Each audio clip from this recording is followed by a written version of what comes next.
Et salutations visiteurs et bienvenue dans la mathématosphère. Dans la vidéo d'aujourd'hui, nous continuons notre apprentissage du langage Python.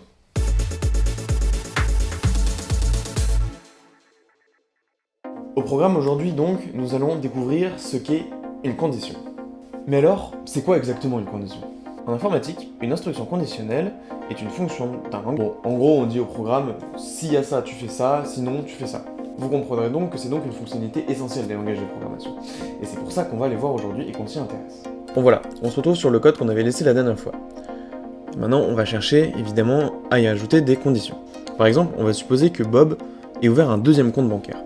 On va créer un nouveau compte pour Bob, qui va être égal à Bob 2 par exemple, égal, évidemment, il a pour l'instant 0 € dessus. Alors, évidemment, on va pouvoir retirer les calculs qu'on avait fait la dernière fois, ils vont pas nous servir aujourd'hui. Par contre, on va supposer que Bob, lui, son objectif c'est de ne jamais avoir plus de 1000 € sur un compte. Et donc, dès qu'il y a plus de 1000 € sur un de ses comptes, il va choisir de faire automatiquement un virement vers un autre compte. Et bien ça, on peut le réaliser avec une condition justement.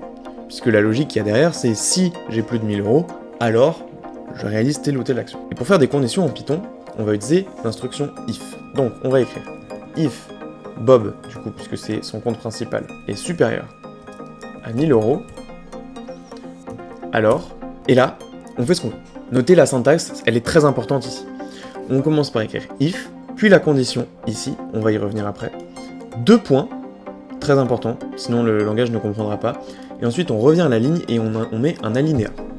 Alors là, par exemple, pour le moment, on peut juste écrire, on va afficher en console, la somme est supérieure à 1000 €, par exemple. Donc maintenant, on va pouvoir faire le test en faisant, comme la dernière fois, la commande python main.py, sachant qu'ici, main.py, en fait, vous mettez bien le nom de votre fichier. Moi, je l'ai appelé main, donc évidemment, il ne se passe rien, puisque la condition n'est absolument pas vérifiée ici, comme vous voyez. En revanche, maintenant, si on écrit 1876 € chez Bob, qu'est-ce qui se passe quand on exécute? La somme est supérieure à 1000 €. Maintenant, supposons que Monsieur Hubert et Bob aient passé un accord.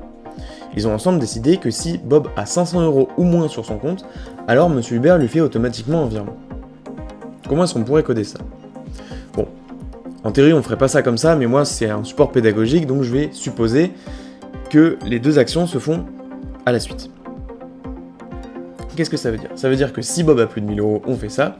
Sinon, si il a moins de 500 €, et donc ça en Python, ça s'écrit elif. Elif Bob inférieur ou égal à 500, alors, tout simplement, print virement de Monsieur Hubert.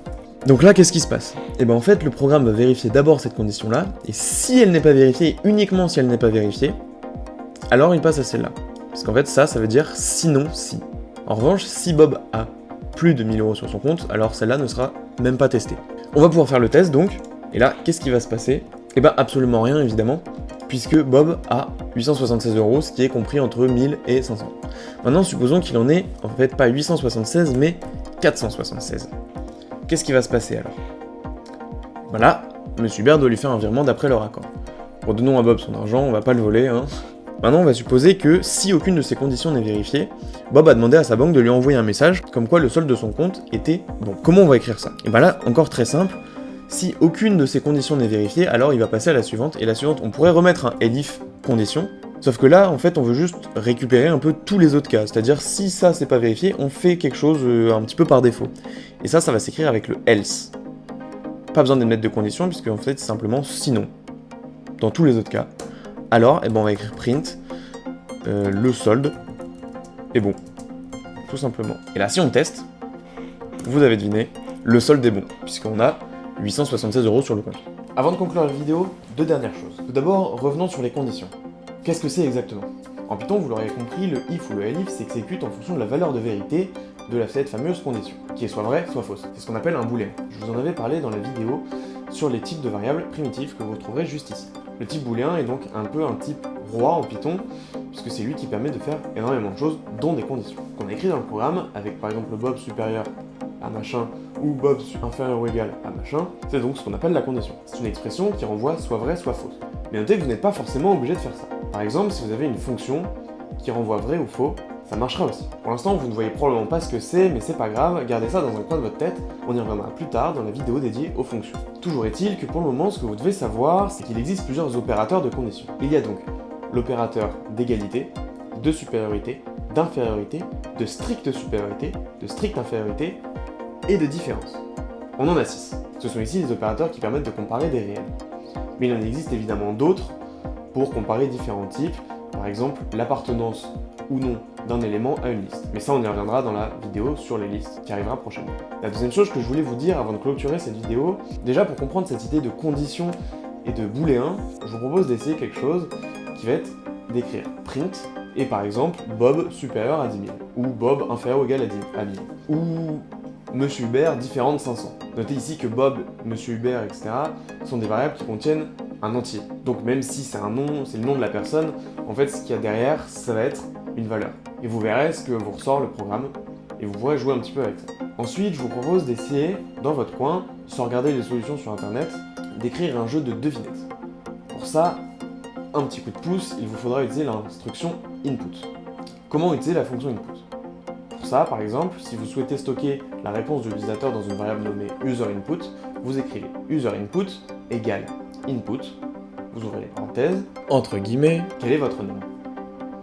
À ce moment-là, dans la console, lorsque vous exécuterez votre programme, vous verrez donc écrit quel est votre nombre, vous pourrez taper un nombre, appuyer sur Entrée, et ce nombre sera stocké dans la variable user_input. Là, vous risquez d'avoir un petit problème, puisque ce nombre sera stocké sous forme de texte.